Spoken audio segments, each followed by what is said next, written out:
Bidadi township ವಿಚಾರಕ್ಕೆ ಸಂಬಂಧಪಟ್ಟಂತೆ DK ಹಾಗೂ ಎಚ್ಡಿಕೆ ನಡುವೆ ನಡೀತಾ ಇರುವಂತಹ ಫೈಟ್ ಮುಂದುವರಿತಾ ಇದೆ.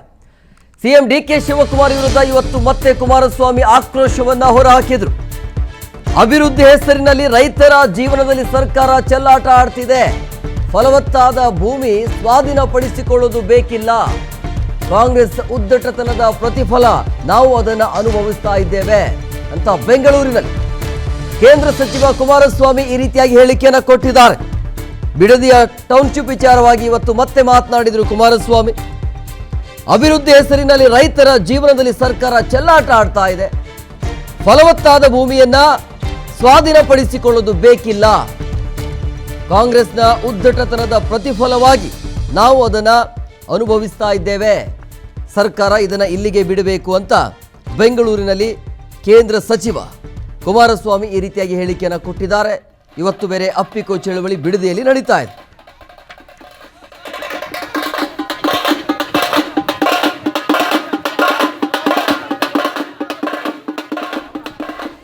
ನೋಡಿ, ಕುಮಾರಸ್ವಾಮಿ ಹಾಗೂ ಡಿಕೆ ಶಿವಕುಮಾರ್ ನಡುವೆ ನಡೀತಾ ಇರುವಂಥ ಜಿದ್ದು ಏನಿದೆಯಲ್ಲ ಅದು ಕಂಟಿನ್ಯೂ ಆಗ್ತಾ ಇದೆ.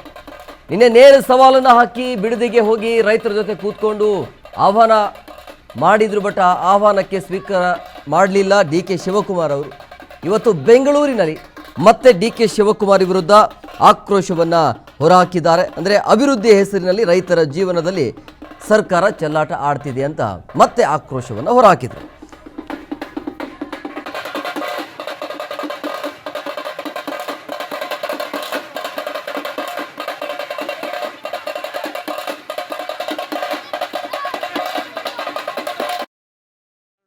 ಸ್ವಾಧೀನ ಪ್ರಕ್ರಿಯೆಗಳ ವಿಷಯದಲ್ಲಿ ಕೆಲವು ಪ್ರತಿಭಟನೆಗಳು ನಡೀತಾ ಇರತಕ್ಕಂಥದ್ದು ಗಮನಿಸಿದ್ದೇನೆ.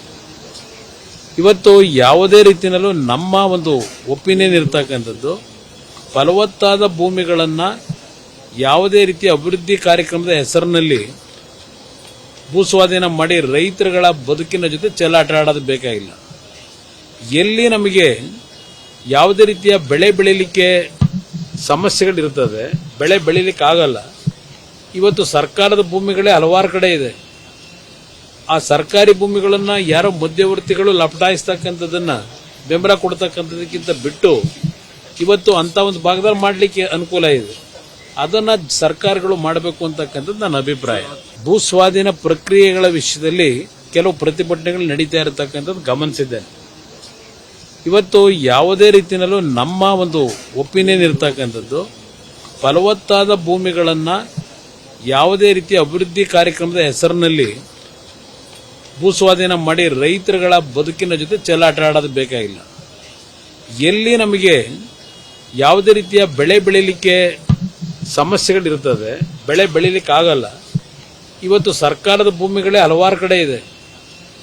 ಆ ಸರ್ಕಾರಿ ಭೂಮಿಗಳನ್ನು ಯಾರೋ ಮಧ್ಯವರ್ತಿಗಳು ಲಪಟಾಯಿಸ್ತಕ್ಕಂಥದ್ದನ್ನ ಬೆಂಬಲ ಕೊಡ್ತಕ್ಕಂಥದಕ್ಕಿಂತ ಬಿಟ್ಟು ಇವತ್ತು ಅಂತ ಒಂದು ಭಾಗದಲ್ಲಿ ಮಾಡಲಿಕ್ಕೆ ಅನುಕೂಲ ಇದೆ. ಅದನ್ನ ಸರ್ಕಾರಗಳು ಮಾಡಬೇಕು ಅಂತಕ್ಕಂಥದ್ದು ನನ್ನ ಅಭಿಪ್ರಾಯ.